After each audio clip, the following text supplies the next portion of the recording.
this video, we'll show you how to assign the knobs on your MIDI controller to any function in your DAW, and how to record automation using these knobs.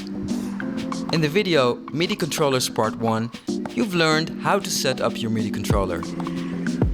Let's use our MIDI controller to record some volume automation. To assign a knob to a parameter in your DAW, click the parameter and press Command L to activate the MIDI Learn mode. Now turn a knob or slider on your MIDI controller. You will see the connection is made. Exit MIDI Learn mode again. To record the automation, you have to change the automation mode on the track from read to touch. Now press record and move the slider or knob.